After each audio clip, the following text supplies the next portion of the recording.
make it happen. So paabuta lang kayo pagdali-dali. Amen. So, no, we'll explain. Amo. Ini nga kanta kay di ako sini-correlate kay wa mo kay live pero makakana ko sini sa iya kay para sa akong mga gipanglantaw nga mga salita which is makarelate ka sa ila kay inang magbeg sila sa imo, magbeg ka sa iya nga dawaton kaniya. Worship song na siya, no? Christian song. So, anong adto man niya kanta? Ako lang tiya kay Christian na. Christian. So, siya ang nag-influence sa imo, nagsulting amin ang kantao. Pero ganahan ka lang sa nakakanta. Na naman yung mo naganahan sa kanta nga ikaw ang kusog. Kay worship man siya sa Christian. Nahuman na, di ba?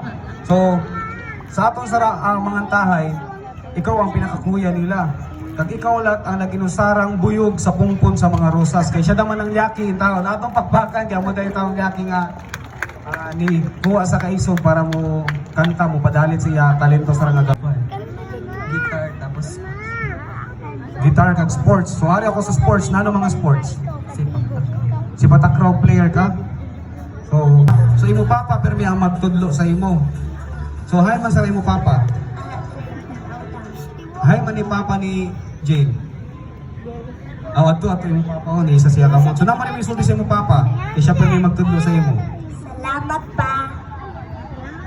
Ayon kay usahay magpodcast nga maglisod ka kay inang usahay wa kay sudan or usahay wa kay makaon kay bukid sang makitaan dito'y tarong. So, isod no, ang paginabuhi sa isla, kaway sudan, ang kabahin sa panahon, ang pagbiyahe, pa dito sa inyo. Magano ka man, manilig, nani mo matabang si mo mama sa inyo biyay? Yung mga trabaho nun sa biyay? Ha? Manilig? Gawa sa pagpanilig, nano pa? Para makahelp pa sila ni mama at ni papa. Okay, so gawa siguro sa kung ano? Tabang nato sa chores sa mga trabaho nun sa biyay, ang pagtuon sang sakto usalat ina nga paagi nga aton nga makatabang sila ni mama at ni papa. Sakto ba?